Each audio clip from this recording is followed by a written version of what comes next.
So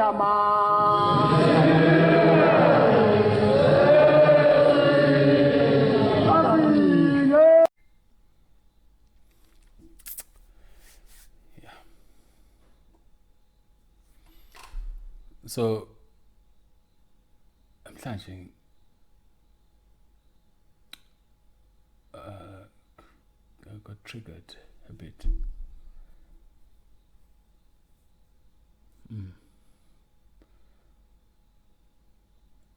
So I'm gonna try and speak about this particular thing from my own perspective. But clearly somebody else wants to get involved because it's an interesting topic. Ukukhuluma ngomcebo. Bethi ngizobeka nje imbono yami, but ngiyabona ukuthi sebekhona nabanye abafuna ukungenela le ndaba. So as I go along, I'm going to allow some of the ideas to come through from Ubudlelwane. Okay. So asikhulume ngomcebo. Ubudlelwane benu nomcebo.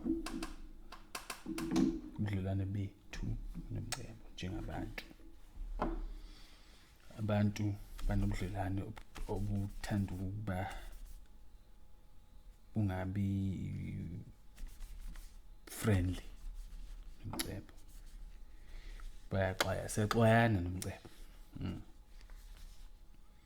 Sixwayana nomcebo so much ukuthi isikhathi esiningi masibona umuntu ecebile sithatha lokho sikubuke njengokuthi hayi should sekhona ukuthila kwenzile. Not dismissing ukuthi ngempela bayakwenza yini. Bayakwenza. That's not the question. But it's not all the time that bayenza lo nto le. But because it's umcebo so much, we will always gravitate towards indlela lethi khona ukushaya amanzi uma ukubonakala umuntu ecebile. So it makes me wonder then ukuthi what makes us feel like kahle empeleni uthi umcebo usifanele thina, because to me it looks like sinalo idea ethi umcebo awusifanele. Mawusesandleni somuntu umcebo, then it's questionable. Kuyaxwayisa. Yini ibanga lomqondo?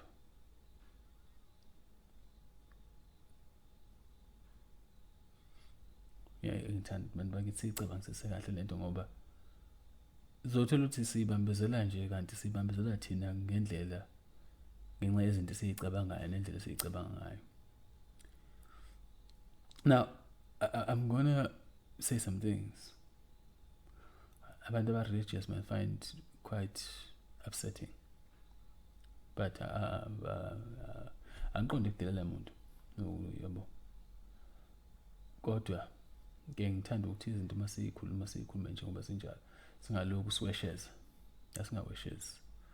So asibuke la ekutheni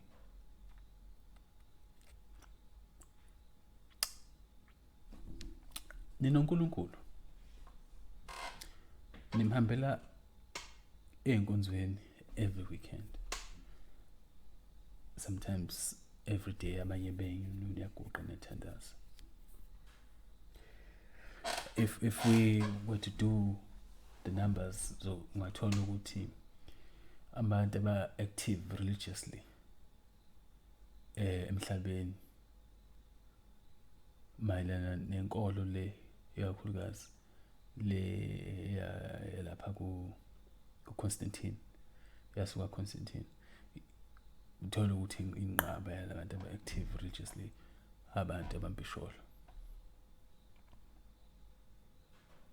Ngeke futhi kwangithusa uma kunjalo. kodwa umphakathi wabantu bomsinzi unamathelile kakhulu kule nkolo yaConstantine. Now ngilandele, right? Ngizothi imfundiso enkolo yaConstantine ethi xwaya umcebo, kangoba iningi lenu liyakubalekela ukuceba ngoba likhumbula leya nkulumo ethi hayi kungangena ikamela embobweni enaliti kunokuba kungene umuntu ocibileyo ezulwini. Into enjengaleyo. So that was a threat ukuthi ungafuni ukuceba ngoba uzolahlekelwa izulu. Now it's very interesting ngoba leyo nkulumo iqhamuka bese futhi ingatolikwa. Ayibisatolikwa, ifunde nancwadi yakho. Ayibisatolikwa leyo nkulumo. Yabo. But nibambelele kuyona and it induces ukwesaba okukhulu kunezinto eziningi. And uyibona in your psyche.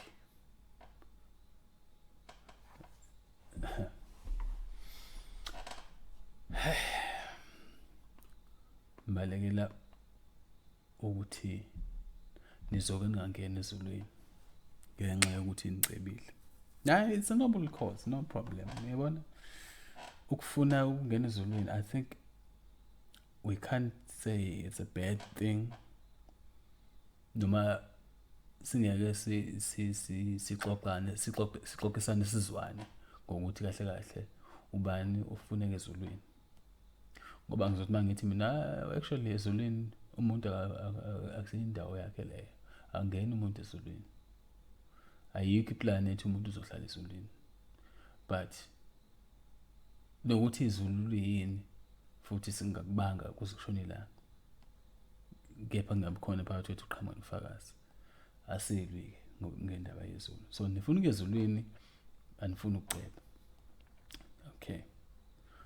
Le ndoda yathi kungamane kungena ikamela embobeni enaliti. Okay. Now engayitolekanga inkulumo kunjalo.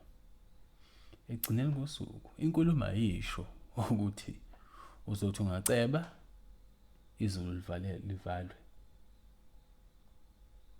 Yabo ukuthi ungangeni kulo. Sengisho ke mawukuthi inhloso yakho ukuphokophelela ezulwini. Kepha inkulumo ithi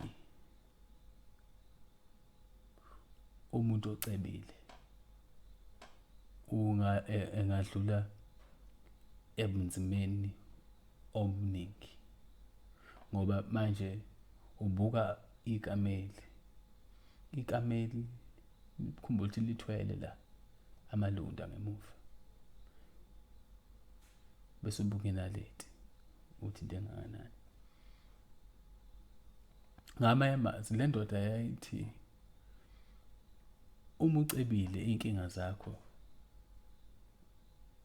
ziba iratio ethi 1 needle to a camel. Yabona. So i-challenge yakho ithi 1:1,000,000.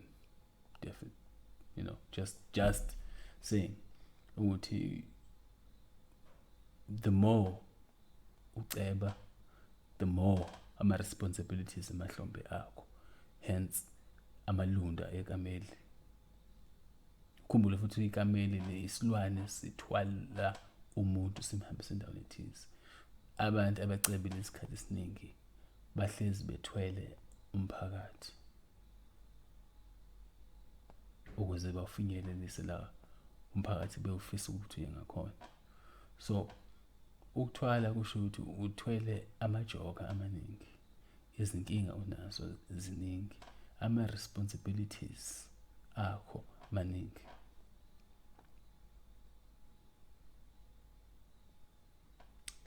It's very simple because umuntu ocebile has the ability ukuthi umphakathi awuthwale emahlombe akhe. Uma kukhona emphakathini abantulayo bazongqongqoza ocebileyo.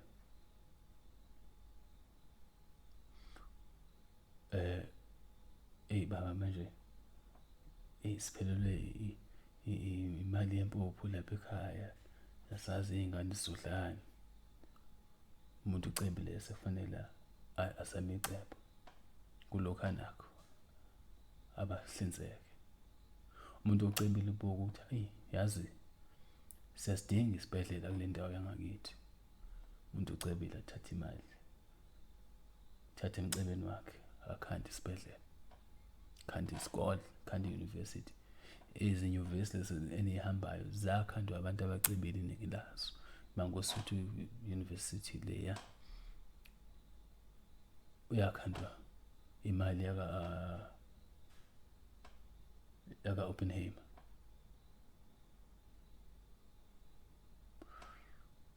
Usangamchazela kushenge ngalonto uyena wasikahle ukuthi baxoxa bathini no Oppenheimer ukuze ikhanto leya lokhuzana leya technicon kuse technicon.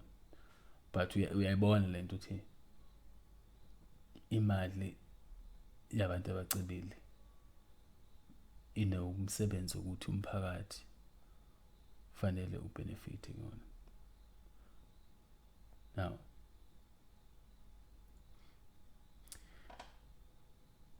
so lokho kusho ukuthini? Kusho ukuthini mayelana nawe nezulu?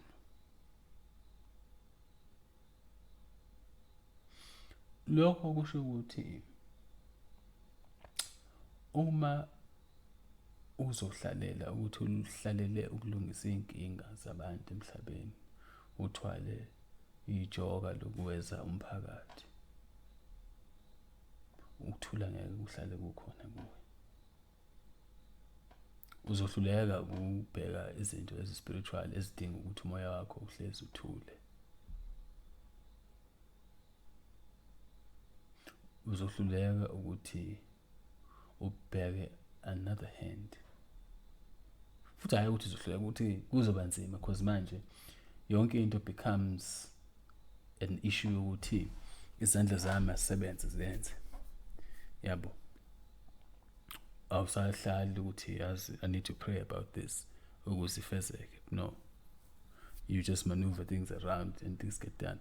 So you become reliant on your own hands. Okay.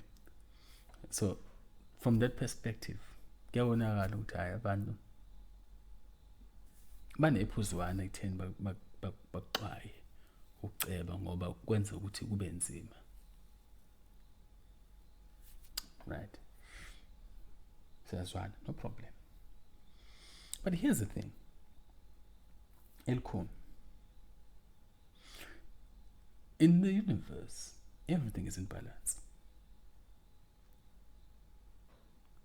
Kangangoba khona futhi lapha kule mfundiso yaConstantine kuthiwa kini okuqalekisiwe emhlabeni nasezulwini kuqalekisiwe, okubusisiwe emhlabeni nasezulwini kubusisiwe. So uma ungacebanga emhlabeni, yini le ekutshela ukuthi ezulwini uyofika ucebe?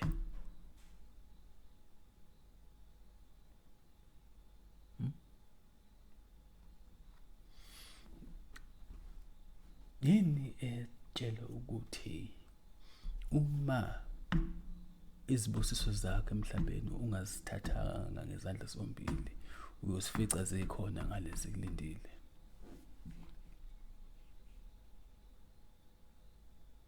Ukuhluphuka emhlabeni kuyohlupheka ezulwini, kusho njalo.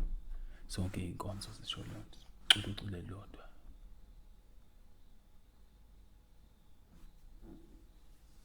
Angisho ukuthi ngithini? So imfundiso yaConstantine leyo sibuze lapho ukuthi uma kuzosho njalo kuthiwa as is ngapha so it shall be on the other side, then uhlalelani uxwaye ukuthi kufanele ucebe. Bese sihlehla siphindele emuva kwathiwa kuwe uya ukudla isithukuthuku zakho. Manje pho inkinga ikuphi makufanele usebenze kanzima ukuze udle? Uxwayelani la ekutheni usebenze khona? Ungilandele kahle ngoba le nkulumo yami ekutheni size sifike nje la ekutheni senze ukukhwabanisa nobugebengu nokuthwala ingoba in our subconscious mind umcebo sokuthatha njengento eyingozi, eyihlazo, esabekayo,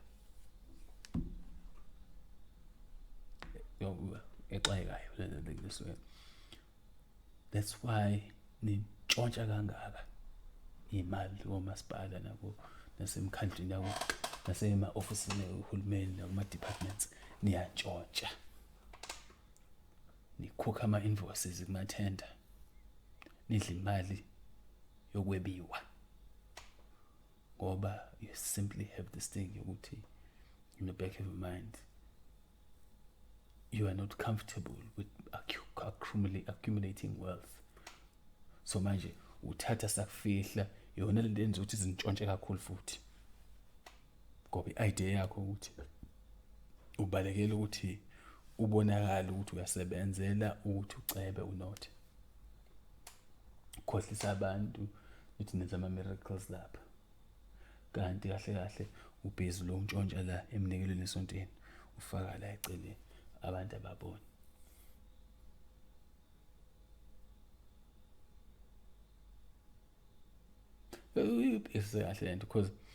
Because we treat wealth as something that is a disease, ukufa okuthile,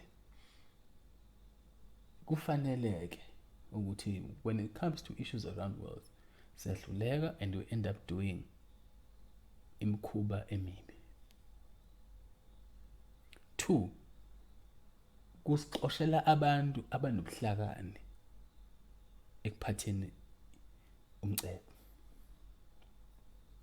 Ngoba sizawusaba umcebo, laba abanokuhlakani bokugcina nokusebenzisa umcebo bayawubalekela.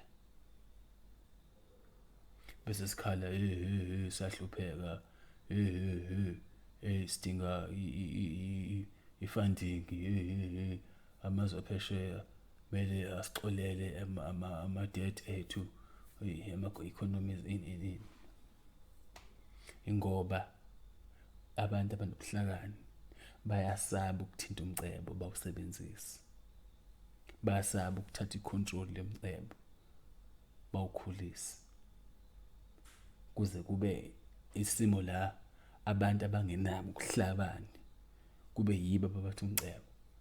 Siyababona la hambe beswipe imoto zikanokusho ezo-65 thenga cash kuyiqiqi ama-hawks amlandela umuntu kade khwabanisa.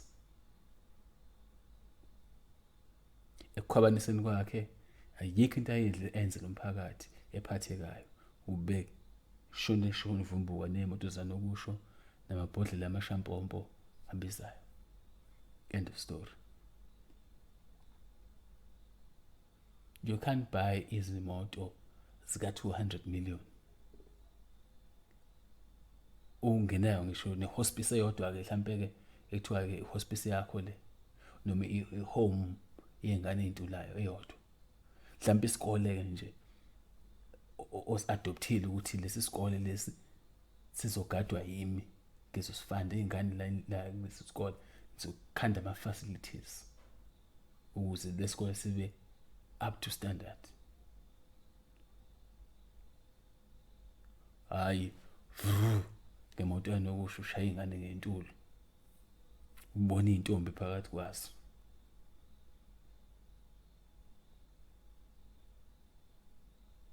bese kuba sengathi umcebo kubantu abamnyama uyashabalala ngendlela engeyinhle. Masikhuluma ngabantu abamnyama abacebileyo, asikwazi ukuthi sikhulume ngokuthi awuyazi nangu Ramaphosa uyibillionaire. Yazi nasi isikole sakhe asakha. Nasi isibhedlela sakhe asakha. Billionaire, a whole president. Angisho ukuthi ayikho into ayenzayo, but structurally izinto azenzayo affecta umphakathi structurally. You will literally fit in your palm of your hands. Yabo. I'm sure banayo ama-foundation because fanele benze ama-foundation to manipulate i-taxation because nane-tax abazwani nokuyikhokha abantu abamnyama.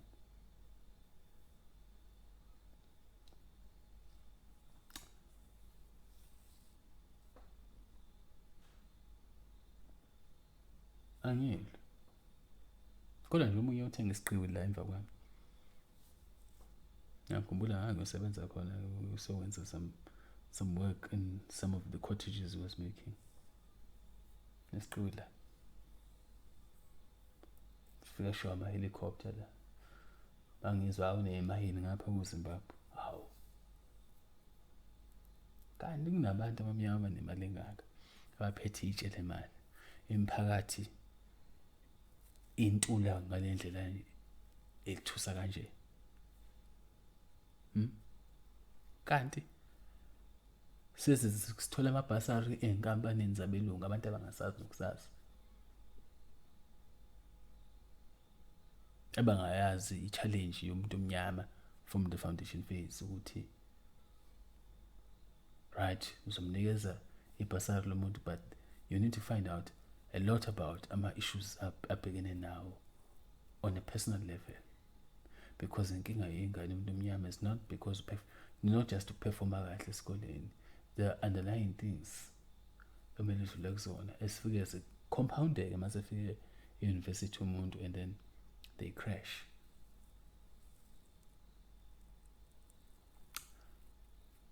So we should have a person who's intelligent enough to realize that they need to use that money to build support systems for our students abamnyama ezikoleni. Just choose one university and say, you know what, I'm going to build a student support center here. Ingane zabantu abamnyama ezinenkinga nokuthi zahluleka ukumanage ama-bursary funds, zondle emakhaya, bese sisala zingena kuhle ema-res. They must come here, bazodla. Because kuyenzeka futhi lokho. Ingane sithola nesifasi ziphuma emakhaya ubonda lekwakhona. Athi umuntu uyazini ekhaya ngiyazi ngene imvula. Ma thatha imali kwakhiwe lana. Ngcono ngilambe. Hambe la udayisa umzimba. Ekhaya basuthi uyafunda. Uthumela imali. Hambe lalwa yila madoda lawa ahamba ngemoto esanokusho la. Iwona lala lezi ngane futhi ayithengela ama-iPhone ayinikeza imali. Siyayazi sonke lento le. Lezi ngane eziningi ema-university ziyahosha. Omahosha. To survive, because laba vela khona kuyi-challenge. So they make sacrifices. But rich black men do not have the sense enough to say, yazini, lezi ngane zahlupheka lapha. Let's build some support center. Let's choose one thing. Sifanele la ukuthi, especially around exam time, these kids must have 3 meals la. Kuze kusuke inkampani zabelungu o-Red Bull beze emacampusini bezopha izingane ama-Red Bull so that they can stay awake and study. Because from the perspective yabelungu, that's just the challenge. Iyona challenge abayibukayo ezinkabanebile because they cannot relate to ama-struggles ama-students amnyama ukuthi kahle kahle inkinga la ethumbini isikhathi esiningi. It's not about ukuthi you can't stay awake. Like we all know these things. I literally had to live a life ukuthi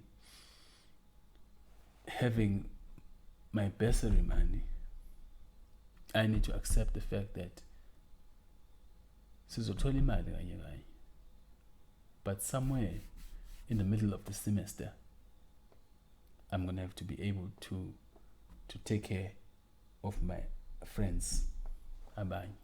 They're going to need something. Ndoda angisenayo imali esinkwa.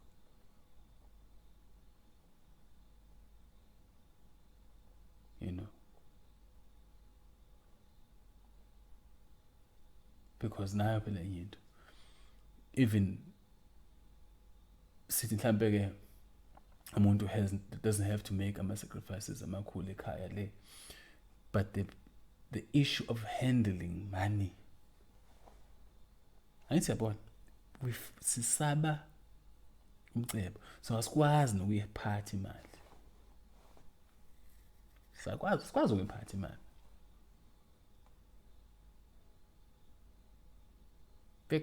9 out of 10 wenu njengamanje masikhala ifoni ithi qe ithi 100,000 ngeke usalala, angeke ulala, ngeke.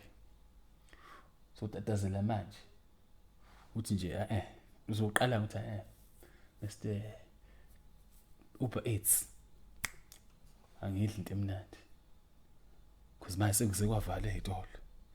Uzovuka ekseni uma usulalele u10 minutes ubhaquza cabanga ukuthi 100,000 imfethu jo ekusibani futhi ngenele imali mfethu yani ngenele uLesihlanu mfethu yasamba shaya isonto sekho 100,000 manje incinzile imali manje awusakwazi nokucabanga, yabo. Thola ukuthi yakufika 100,000 nekweleta esu6 million. Mina ngikhokhela usibani, mina ngikhokhela ukuthi hayi qala ngezikweletu zami. Baze babe umuntu esathi umuzi uthi yazi ngizoqala ngezikweletu zami. Vala nje zonke izikweletu zami. Uye loya. Pay 100,000. Not understanding how to handle money in terms of if you have a payment agreement, you're going to pay over 12 months.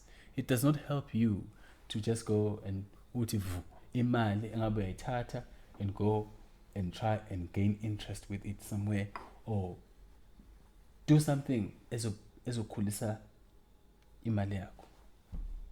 There's no need for you to take that money uyiphosa lapha yonke because ekugcineni zobe usuyikhokhelele zonke lezi zikweletu zakho and you have zero balance.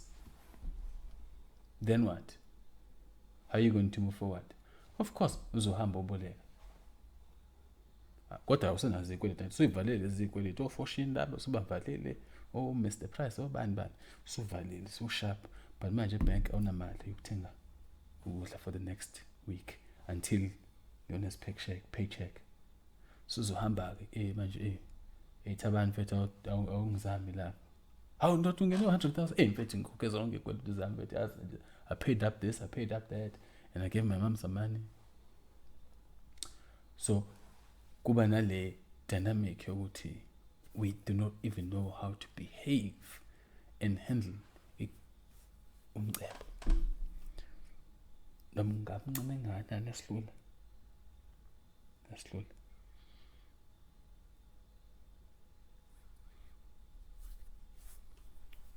Angisho ukuthi and you know, people who have the intelligence to handle wealth bayabalekela. Then siba nenkinga ukuthi as a nation we cannot thrive ngoba abantu abaneskill nobuhlakani bokuphatha umcebo end up being poor because they are running away bajahuke ezulwini. Ubani wathi abantu abacebileyo abafuneki emphakathini? That's my question. Umphakathi uzokhula kanjani? Uzosurvive kanjani umphakathi uma singenayo abantu bethu aba-wealthy who care about umphakathi wethu? I'm saying this thing because I realized senginamazi nyama bani aphelele sengina 27 uthi yes,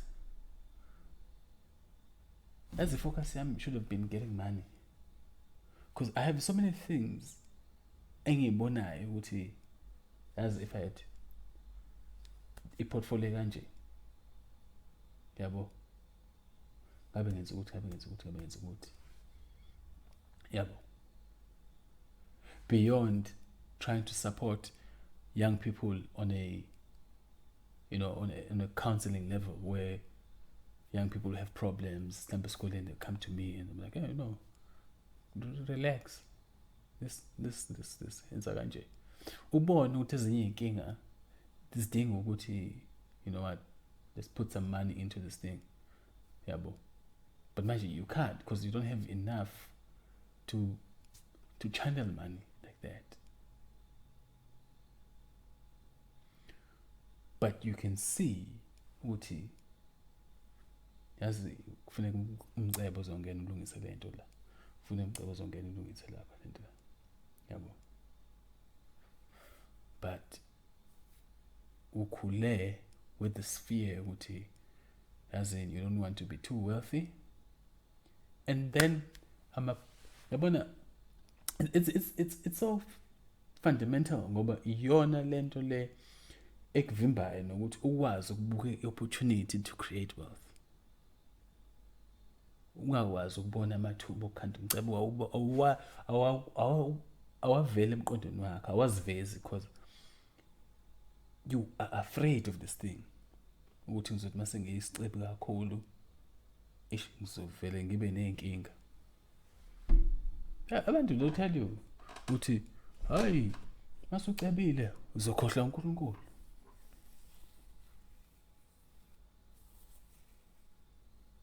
You know?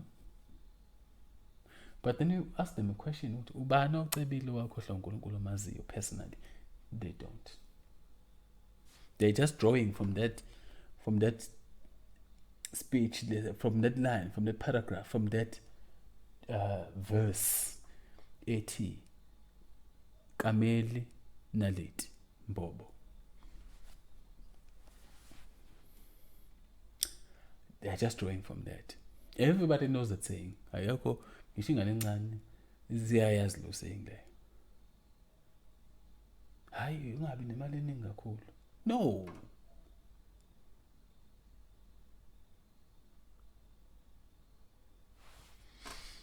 Now, I'm going to go back and say, because I'm going to talk about one of my elders, Suleiman.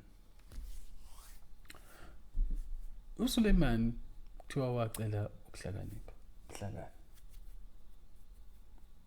Right? But what happened? Wathi uSuleiman ethola ukucela ukuhlakana kwasithiwa naku nomcebo. And he was the richest man. And he had abafazi nama-concubines unqwaba, sho njalo. So the issue here is not ukuthi sicebe bakithi. I-issue la isekutheni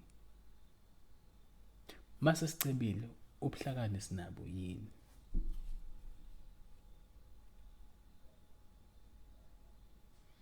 Ubuhlakani bukhona yini bokuphatha umcebo?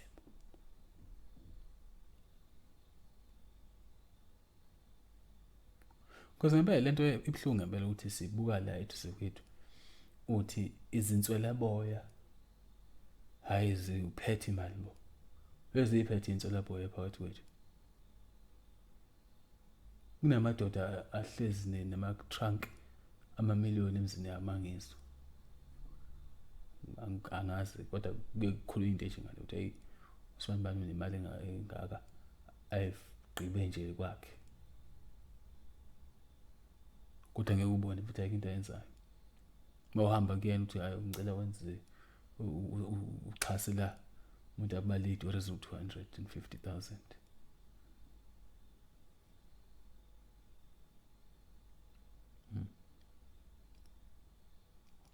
angisho ukuthi ngithini abantu banawo umcebo kodwa inkinga uthi abantu abanomcebo phakathi kwethu yinzo labo abantu abangenawo ubuhlakani bokuthi umcebo akusiwona ukuthi uyabuthola kuphela kodwa wenze sure ukuthi umphakathi eduze kwakho uyabenefit. Angithi kuba lula-ke genge bantwana, kuba lula-ke ukuthi lesimo esithi uzothi masunothile ubaleke lokishini ngoba lokishini bazogqezela bathatha impahla yakho. Yebo, leso simo leso sitsalunga. If uzothi unganotha uhleze lokishini uwe lo inganze lokishini ezakho yaziyo ukuthi hayi ubaba umkhizi uye nje inganze yakhe lesi ama-sports uwe ama-school trips uwe esikoleni ground esesikoleni uwe ama-classroom amasha finisha wena kanje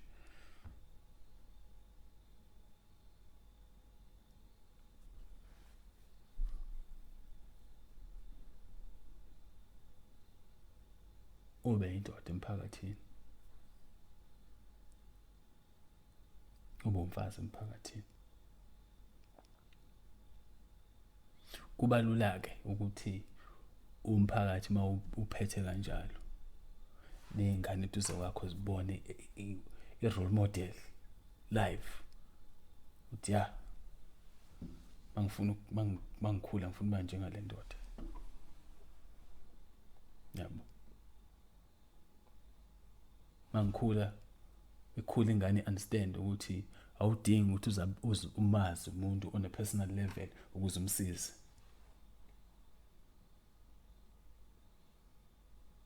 Those stories should be normal, but they are not.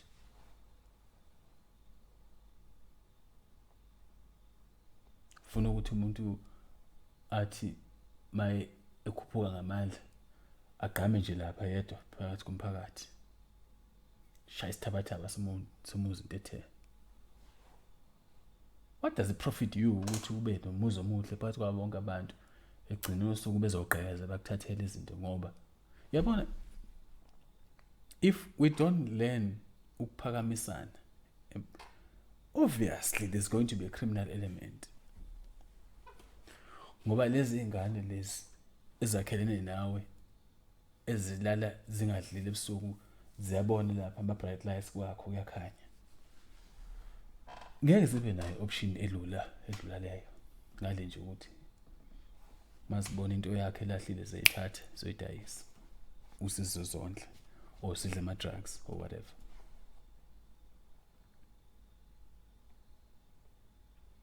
Njalo lonto leyo angisho ukuthi ngitshela abantu benze ngemali yabo kodwa ngithi umcebo ake siyeke ukuxwaya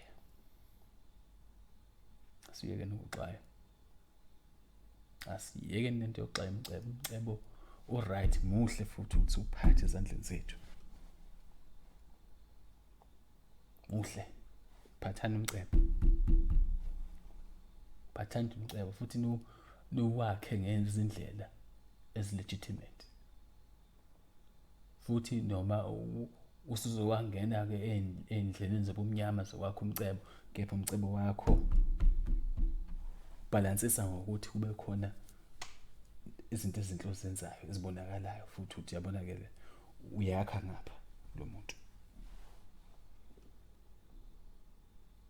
uthi mhla ifika ama-hawks kodwa kunezinto abangeke bakwazi ukuyiwinda abayithathe bayofaka under auction into zomphakathi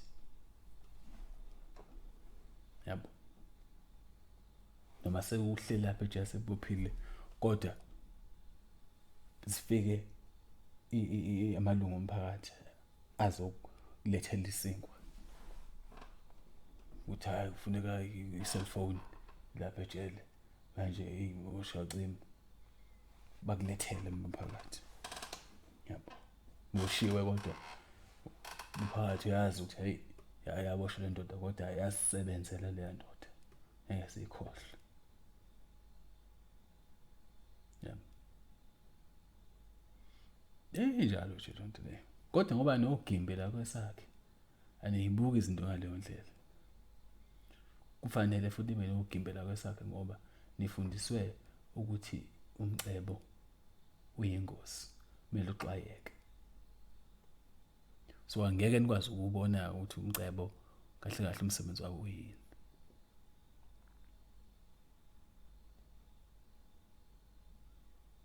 angisho ukuthi abantu banga-enjoy impilo yabo angisho but la nje impilo yenu mina into enginotice isikhathi esiningi ukuthi constantly trying to mimic abelungu nizama ukuzenza abelungu bese nikhohlwa ukuthi yazini umphakathi useduze kwenu uyantula umphakathi futhi nje yakake ukuntula kumphakathi mina ngibuka le izingane ezibhorekile ngendlela esimanga black kids are bored and there's nothing that they are doing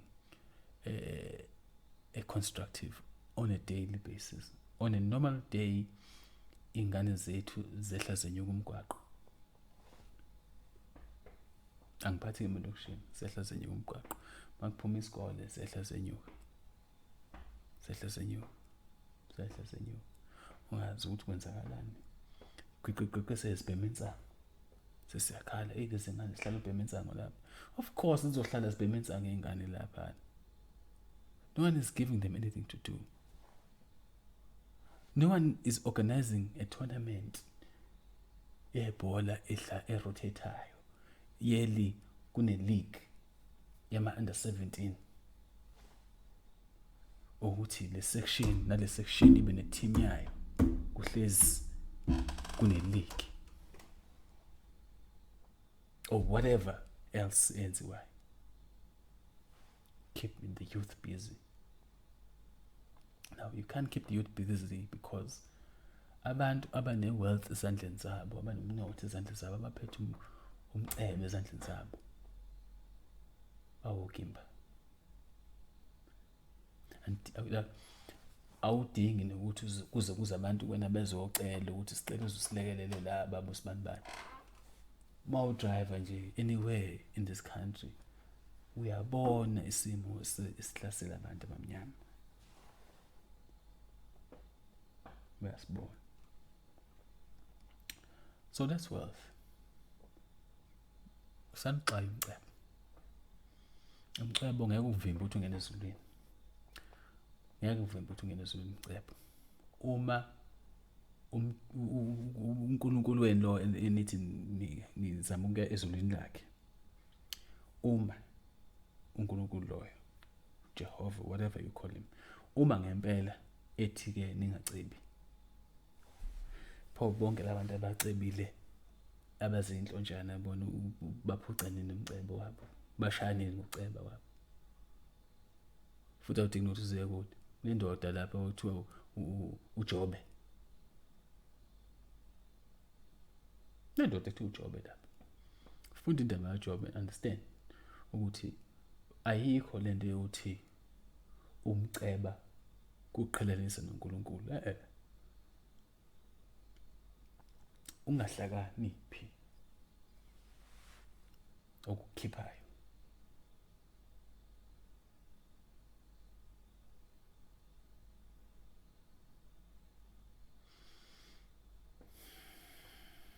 amithaba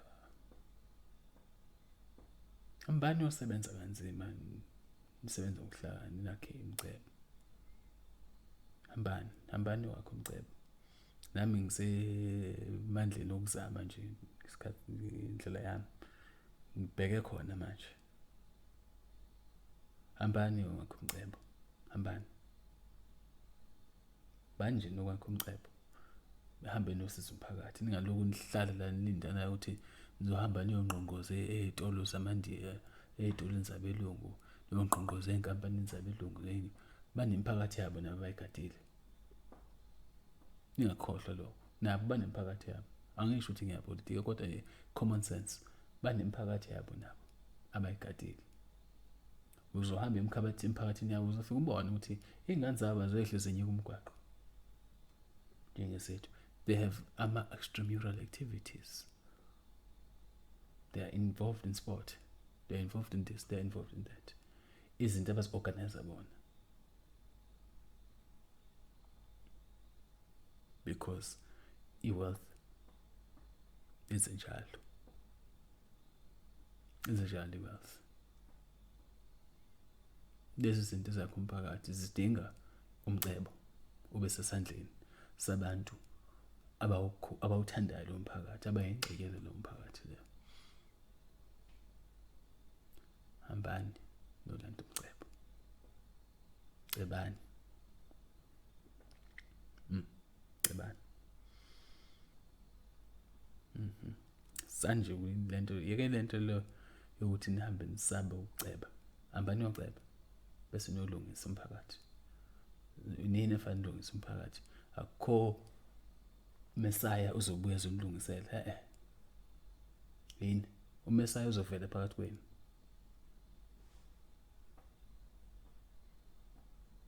Hambani nolungisa umphakathi. Thathani umcebo. Thathani umcebo. Ningizwe kahle. Thathani umcebo. Akukho la ngeke ngathi hambani niyowenza imikhuba enikhiphayo kuNkulunkulu. Niyona ufuna ukuhlala kuNkulunkulu. Hlala noNkulunkulu. Zange ngisho ukuthi hambani noganga, zange ngisho ukuthi hambani nothwala njengoba hlezi kuthiwa niyathwala. Hambani uyosebenza isithukuthuku zenu. Nakhe izingqolobane ezizosiza umphakathi.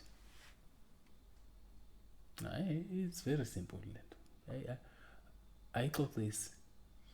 Kepha uma umqondo wethu sizohlala siujemise ngale wayamusho owodwa wathiwa ikamela imbobo izulu ongazange utolikwe.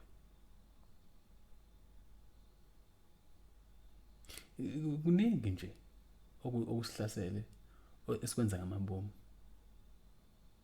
ngenxa nje ukuthi asifuni ukucabanga. Hayi angifuni basigwili kakhulu. Angifuni nemali eningi. Masunemali eningi uyabakhohlwa nabantu. We hambani niyokhanda umcebo. Like normalize ukuphatha umcebo ekhaya. Normalize it. Uma usomdala usungangathi hamba ufunda something about economics, something about finance. Ungahlulwa ukuphatha imali yakho. Uyasebenza kanzima uhola 50,000 per month kodwa kuphela inyanga wena awunalo ngisho isenti. Awuyazi ukuthi imali yakho ishonephi. No. Get some financial literacy going on. Get some financial literacy. Go learn about finance. There's a core excuse. Hamba ufunda ukuphatha imali.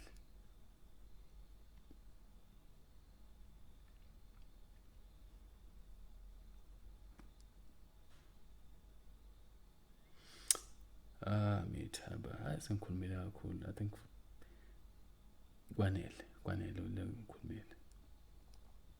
Kwanele. Hambani noqoqa umcebo. Hambani. Sani uganga. Hambani. Sanje uganga. Hambani uyoqoqa umcebo.